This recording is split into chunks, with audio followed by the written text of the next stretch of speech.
Chapter number 5 चल रहा था, वर्क एनर्जी एंड पावर। हमने इससे पहले आपको फ्राइडे के दिन, सैटरडे को क्लास में हुआ था आपका, फ्राइडे के दिन मैंने आपको स्टार्ट कर दिया। ये वर्क एनर्जी एंड पावर में वर्क क्या होता है वो चीज मैंने आपको समझाया।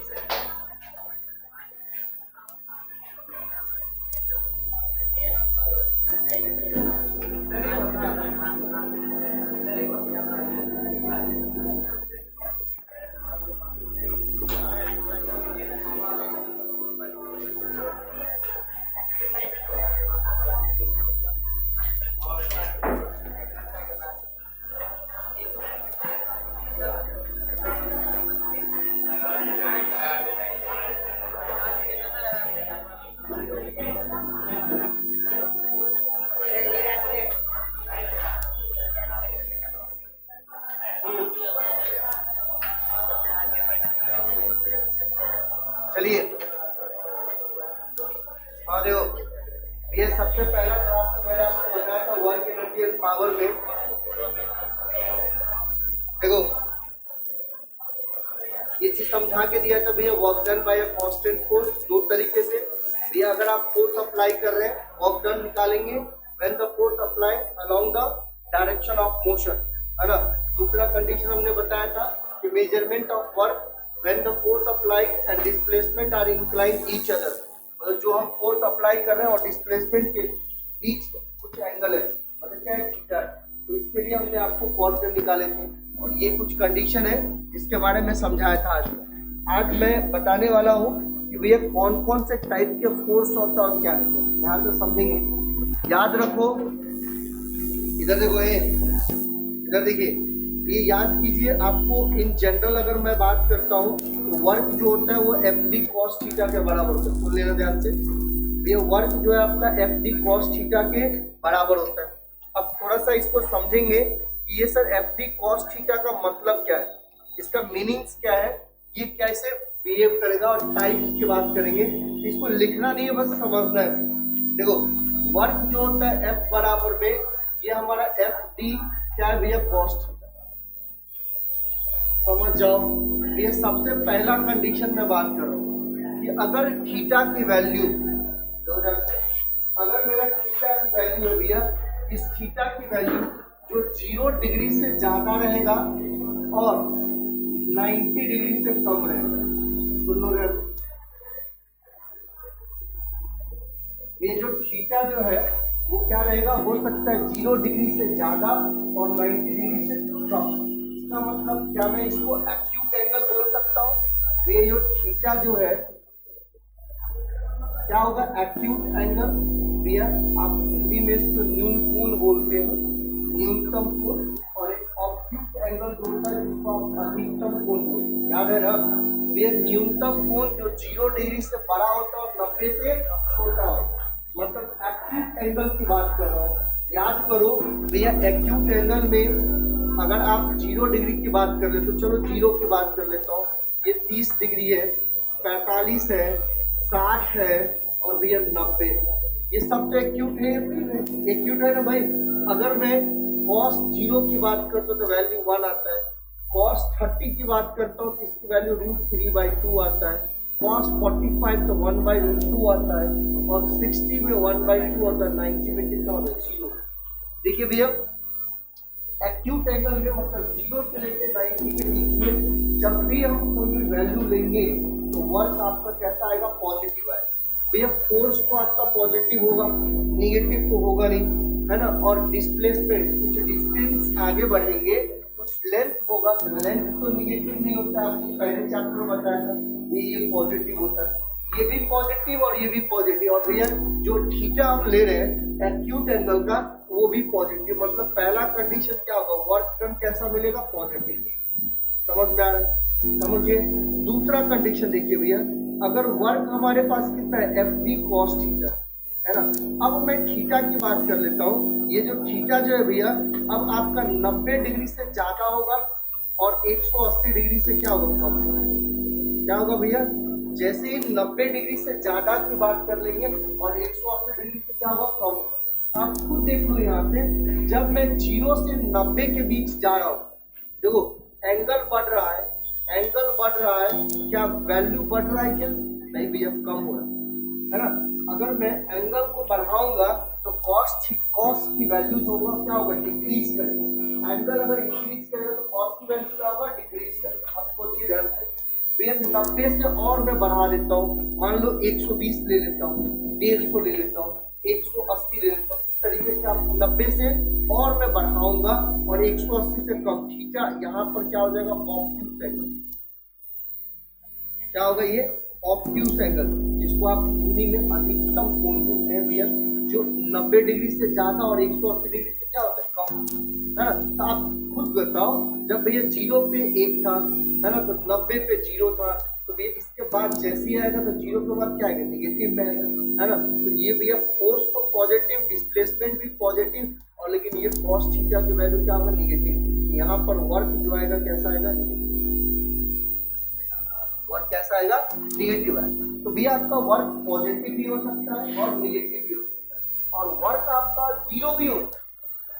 तीसरा कंडीशन भैया, अगर एफ डी कॉस थीटा है, देखो सबसे पहला बताओ, थीटा को ऐसा कौन सा एंगल रखेंगे जिससे वर्क 0 हो जाए? 90 डिग्री। तो भैया आपका थीटा बराबर कितना हो जाएगा? 90 डिग्री को वर्क 0। हाँ, कभी कभी ऐसा भी बोल सकते हैं, जैसे भैया फोर्स लग ही नहीं रहा है तो वर्क होगा क्या? नहीं होगा, मतलब वर्क 0 होगा। अच्छा, जब मैं फोर्स अप्लाई भी कर रहा हूँ लेकिन डिस्प्लेसमेंट कुछ भी नहीं हो रहा है, तो क्या वहां पर वर्क होगा क्या? नहीं होगा। तो भैया वर्क 0 होने के 3 कंडीशन, या तो दोनों के बीच में, डिस्प्लेसमेंट और फोर्स के बीच का एंगल कितना होना चाहिए? 90 डिग्री होना चाहिए। दूसरा कंडीशन, या तो फोर्स ही नहीं अप्लाई होना चाहिए, या तीसरा कंडीशन भी, अगर आप फोर्स अप्लाई कर भी रहे हो तो डिस्प्लेसमेंट कैसा होना चाहिए? 0 होना चाहिए। भैया इस कंडीशन से वर्क कितना आएगा? यहाँ पे आपका 0 आएगा। वर्क कितना आएगा? 0 आएगा। तो इसको देखते हुए हम यहाँ पर वर्क को भैया 3 पार्ट्स में डिवाइड, क्या डिवाइड किया? इन सबको देखते हुए अब आपको हेडिंग डालना है। ये समझ में आ गया ना भाई? ये तीनों चीज समझ में आ गया होगा। अब आपको हेडिंग डालना है, यहाँ पर आपको हेडिंग डालना है भैया, टाइप्स ऑफ वर्क, है ना, जिसमें ध्यान से सुनो, हेडिंग रहेगा टाइप्स ऑफ वर्क। ये जिसमें हम बात करने वाले हैं सबसे पहला, जिसका नाम है पॉजिटिव वर्क, है ना, यही पॉजिटिव वर्क। अब आपको पता है भैया ये पॉजिटिव वर्क कब होगा? जब थीटा हमारा क्या होगा? एक्यूट एंगल होना चाहिए। जब थीटा हमारा क्या होना चाहिए? Acute angle. अगर थीटा एक्यूट है तो वर्क का क्या आएगा? पॉजिटिव आएगा। लिखेंगे उसमें भैया वर्क में जो पॉजिटिव लिखे उस पर लिखे, if a force acting, if a force acting, if a force acting on a body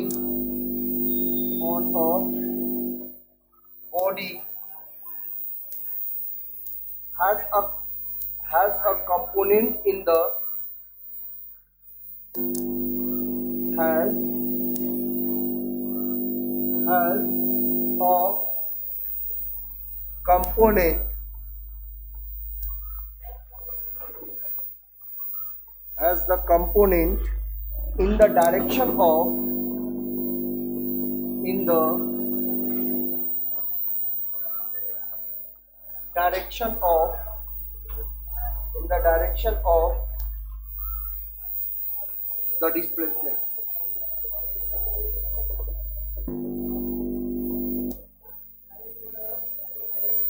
Direction of the displacement, then the work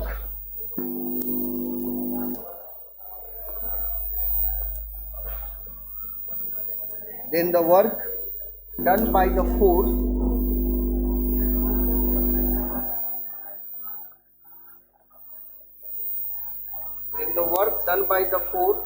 is positive.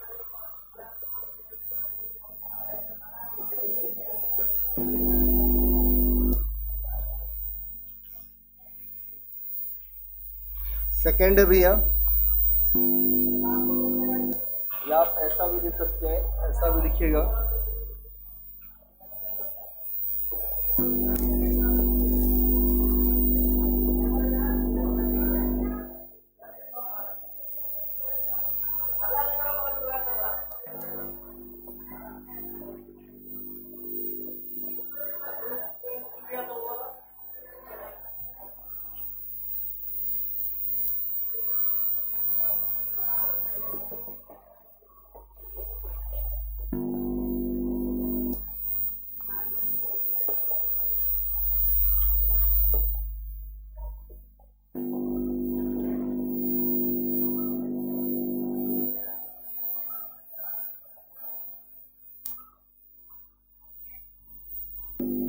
देखिए इधर सुनो ध्यान से, ये जो चीज समझाए यहाँ पर वही कंडीशन है।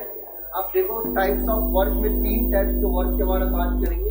एक पॉजिटिव वर्क होता है, निगेटिव वर्क होता है और जीरो वर्क। चलो अभी 2 वर्क। पॉजिटिव वर्क के बारे में बात करें, if a force acting on a body as a component in the direction of the displacement then the work done by the force is positive.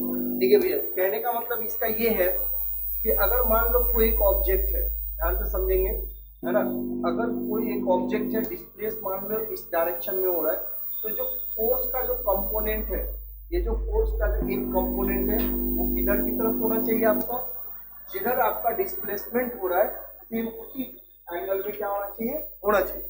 मतलब कहना है कि एक फोर्स जो एक्ट कर रहा है किसी बॉडी पे, तो ये जो कंपोनेंट जो होगा in the direction of displacement then the work done by the force is acting कैसा, पॉजिटिव। या आप दूसरे तरीके से अगर मैं इसको बात करूं तो देखो ध्यान से, मैंने अभी आपको बताया था कि अगर इन दोनों के बीच का एंगल कैसा होना चाहिए, एक्यूट होना चाहिए, एक्यूट होना चाहिए, तो भैया वर्क जो आएगा कैसा आएगा, पॉजिटिव आएगा। ये दोनों कंडीशन मैंने लिख के दिया हूं आपको, ये आप समझेंगे।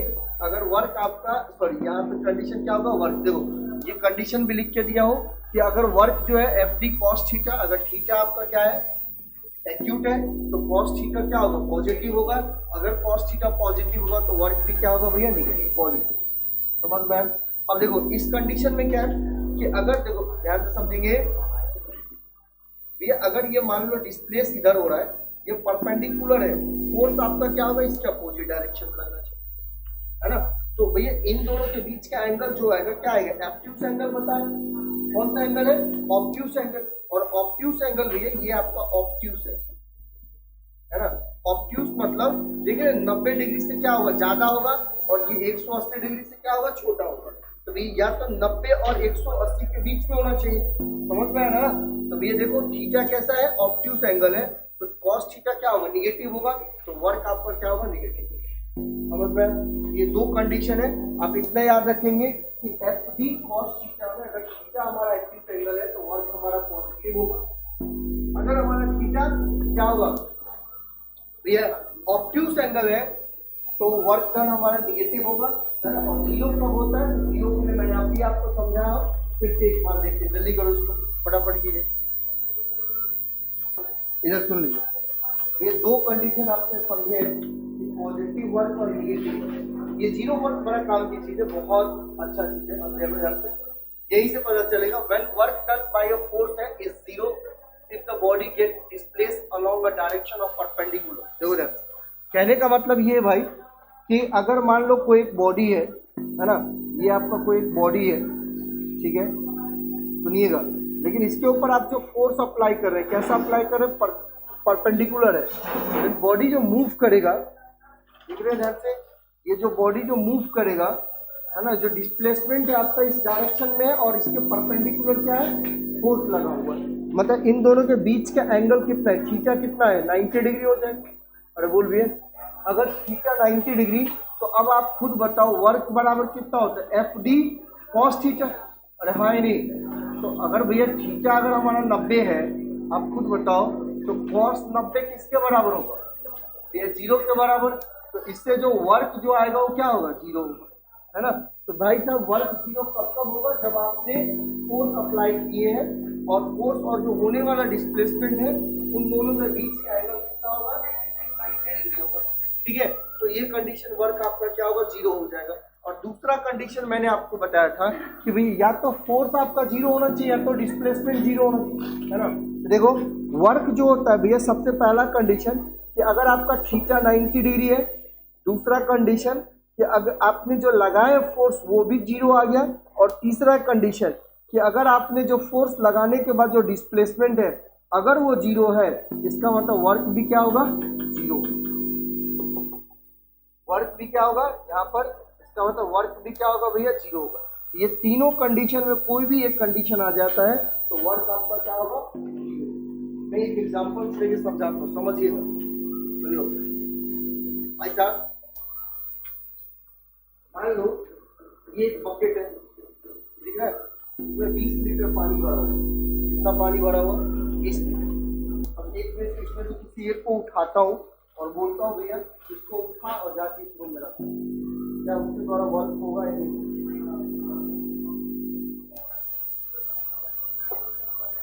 सुन ले भैया, मैंने क्या बोला? ये एक बकेट है, भरा हुआ पानी लबालब 20 लीटर। इसको किसी लड़का को बोलो चल भैया उसको उठाइए और इस रूम से इस रूम में ट्रांसफर करो, क्या वर्क होगा ही नहीं होगा? क्यों नहीं होगा भाई? क्यों नहीं होगा? हाँ, ये पहुंचा देखो तब होगा।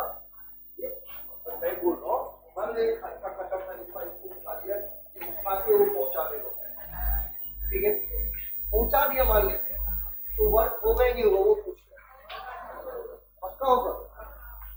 कौन कौन है होगा? कौन कौन है नहीं होगा?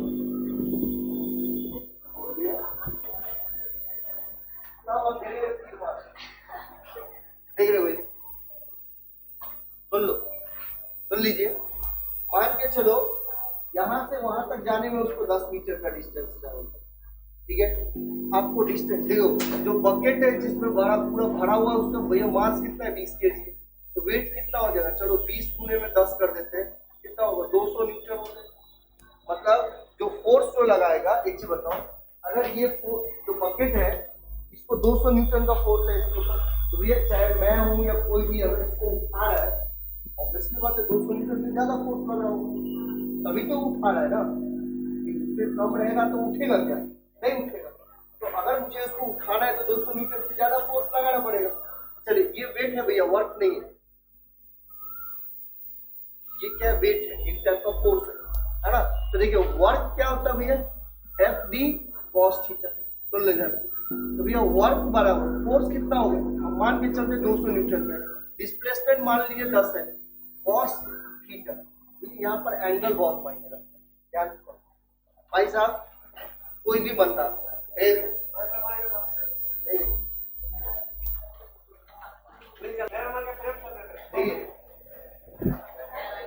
हाँ देखो, भैया मान लो कोई एक भैया ये है हट्टा कट्टा इंसान, उन्होंने अपने लोग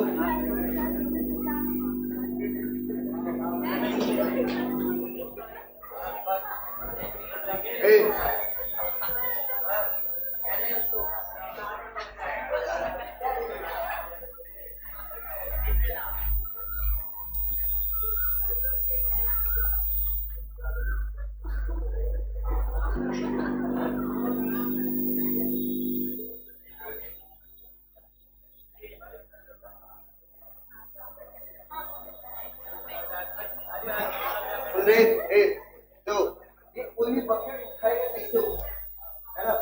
या तो आप फोर्स देखो, या तो सुनना, या तो फोर्स कितना होगा? इधर एनर्जी लगेगा जो किसके बराबर होगा? 200 न्यूटन का। सुन लीजिए, है ना, ये एनर्जी लगेगा 200 न्यूटन का फोर्स होगा। या आप अगर ऊपर की तरफ भी देखते हो तो वही रिएक्शन ही होगा। फिलहाल आप रोक के चलो मान लो 200 न्यूटन, ये डिस्प्लेस कर रहा है सीधा ऐसा। कितना डिस्प्लेस किया? 10 मीटर का डिस्प्लेस किया। बताओ तो चाहे इधर से लेंगे तो भी एंगल कितना होगा, और इधर से भी लेंगे तो भी एंगल कितना होगा। तो वर्क कितना आएगा? वर्क कितना आएगा? ये वर्क कितना आएगा? समझे तो? नहीं समझे? ये आप एक ऐसा भी ले सकते हो, ये सुन लो, एक पुली है, एक पुली है भैया, जिसके सर के ऊपर हमने 4 को बक्सा रखा।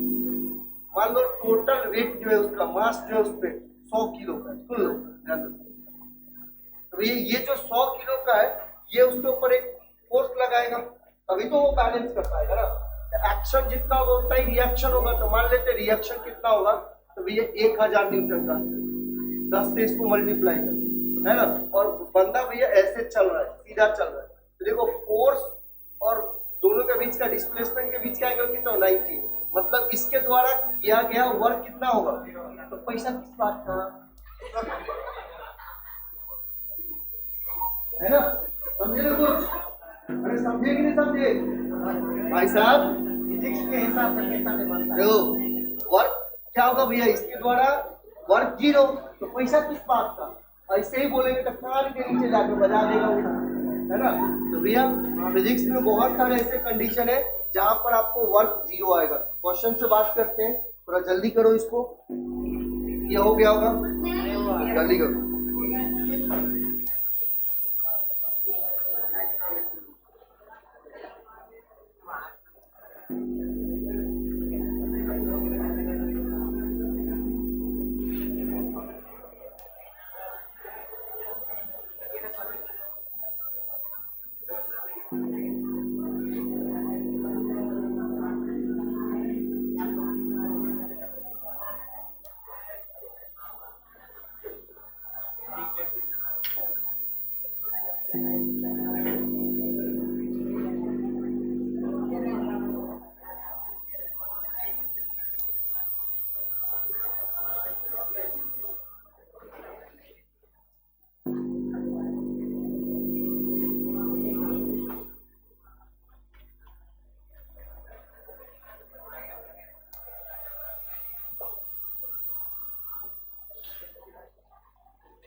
क्वेश्चन बहुत आसान है भैया, आपको एक क्वेश्चन लिखा हुआ है, सुन लीजिए ध्यान से। थोड़ा सा हम इसके ऊपर बात करेंगे, समझिएगा, सुन लीजिए।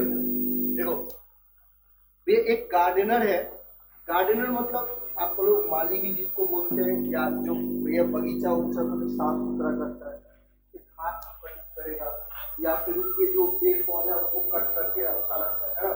तो ये गार्डनर है जो भैया पुश कर रहा है लॉन, है ना, किससे, तो रोलर से। रोलर भैया एक ऐसा होता है, एक मशीन होता है जिसको आप ऐसे लेके चलाते हैं। एक क्रिकेट की टीम को लेकर भैया बड़ा सा लकड़ी वाला लकड़ी बोलते चलाते रहता है, तो रोलर है। इंक्लाइन में देखते होंगे ऐसे लगाते रखते चलाते, ऐसे नहीं बैठते, ऐसे करके चलता है उसको, है ना। तो वो कंडीशन है, देखो ध्यान से सुन लो, ध्यान से भैया सुनिएगा। मान लीजिए एक रोलर है,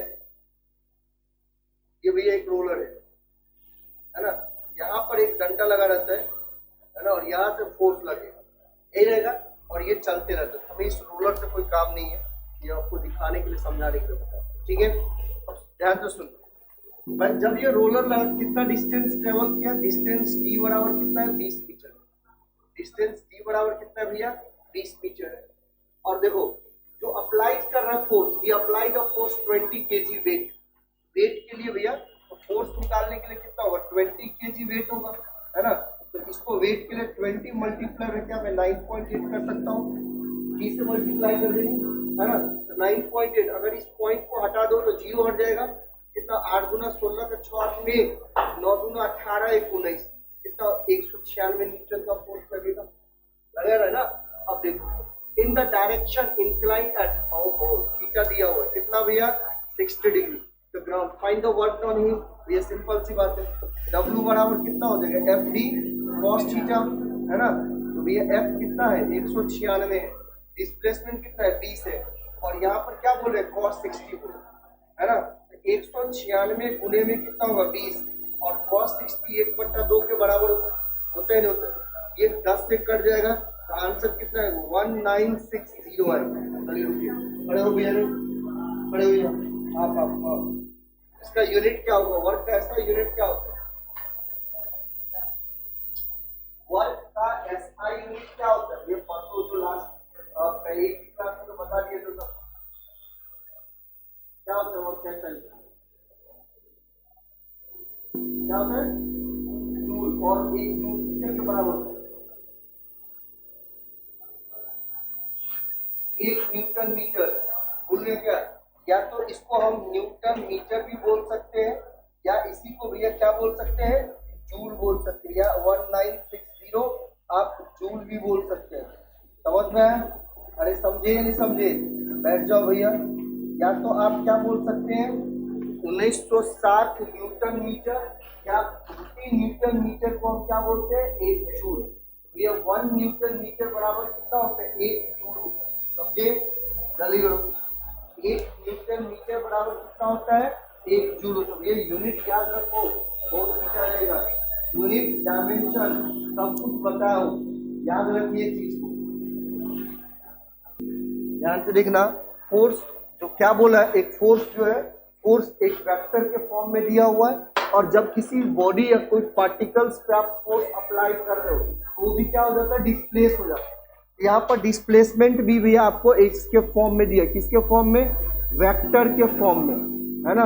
तो आपसे पूछा हुआ है कि भैया वर्क डन कितना होगा, अगर आपका फोर्स जो है इन न्यूटन में है और डिस्प्लेसमेंट किसमें मीटर में, तो भाई याद करो वो दिन, देखिए ध्यान से याद करो वो दिन जिस दिन मैंने आपको समझाया था, ध्यान से समझिएगा। मैंने यहाँ पर लिख के दिया था कि भैया वर्क जो होता है वो स्केलर क्वांटिटी होता है, और उसके जस्ट दूसरे पेज में मैंने आपको समझा के दिया था कि सर वर्क स्केलर क्वांटिटी होता क्यों है ना। देखिए ध्यान से, वर्क बराबर में एफ डी कॉस थीटा, मतलब वर्क जो है F vector dot D vector का क्या है भैया force and dot, force and displacement का कैसा प्रोडक्ट है डॉट प्रोडक्ट, और दोनों का डॉट प्रोडक्ट कभी भी याद रखिएगा, दो वेक्टर का डॉट हमेशा कांस्टेंट आएगा और स्केलर आएगा। ये दो वेक्टर का डॉट है, ये दो वेक्टर का डॉट है, तो हमेशा क्या मिल रहा है भैया वर्क मिल रहा है, इसीलिए वर्क क्या होता है हमारा स्केलर क्वांटिटी होता है। अब देखो क्वेश्चंस ऐसे ही दिए हुए भैया, बहुत आसान है, बहुत सिंपल सा क्वेश्चन है, आपको वर्क निकालना है। वर्क बराबर कितना होगा एफ डॉट डी हो जाएगा, मतलब भैया फोर्स को इसके साथ डॉट करना है डिस्प्लेसमेंट का, याद किया होगा आपको पता होगा, मैंने आपको समझाया था कि दो वेक्टर का डॉट प्रोडक्ट कैसे निकालते हैं, याद करो। तो वर्क बराबर में कितना होता है, देखो आई कैप है प्लस में 5 जे कैप है और प्लस में कितना होगा 7 के कैप, और इसको मुझे डॉट करना है किसके साथ 6i माइनस में 9k के साथ। तो वर्क बराबर देखो आई को आई के साथ डॉट निकालेंगे तो कितना होता है भैया 1 हो जाएगा, यहाँ पर क्या मिलेगा 6, तो ये जे और क्या यहाँ पर जे है क्या नहीं है 0 हो जाएगा, प्लस में क्या लिख देते हैं 0 और प्लस 9 7 कितना होता है 63, माइनस में कितना होगा 63। तो भैया वर्क बराबर देखिए ध्यान से कितना आ जाएगा भैया, कितना होगा 57, निगेटिव में आएगा तो वर्क आएगा 40, आंसर कितना होगा न्यूटन मीटर। तो वर्क जो आएगा भैया वो माइनस में 57 न्यूटन मीटर। आप खुद देख रहे हो एंगल आपको मिल गया, दूसरी बात है एंगल क्या होगा ऑब्ट्यूज होगा, कहाँ पर हम माइनस देखिए प्लस कर दो, इसको प्लस है ये भी प्लस है, ये भी प्लस है, ये भी प्लस हो जाएगा, तो आंसर कितना होगा 69 हो जाएगा। कितना होगा आंसर वर्क बराबर में 69 न्यूटन मीटर, समझ में है 69 न्यूटन। क्लियर है?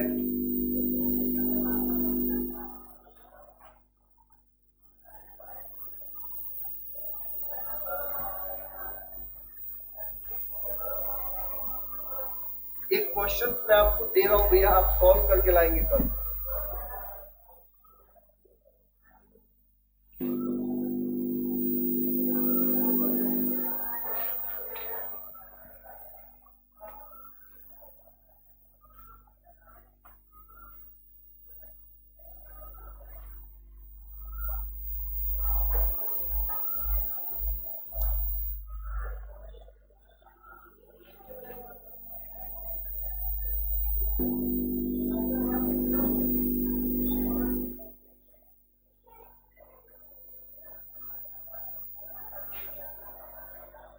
एनसीईआरटी का बुक है किसी के पास फिजिक्स का?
हाँ, ये लीजिए, ये क्वेश्चन तो भैया आप इसको एक बार देखिए, अच्छे से सॉल्व करके लाएंगे। सुन लो, ये आपको बोला एक साइक्लिस्ट है कम्स टू स्कीडिंग। स्कीडिंग पता है ना?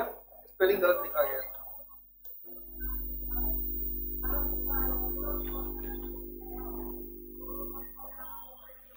स्कीडिंग मतलब ये वो जो स्टंट जो करता है उसकी बात कर रहा है ना? Stop in 10 meter, 10 meter distance पे जाके क्या होता है? स्टॉप हो जाता है।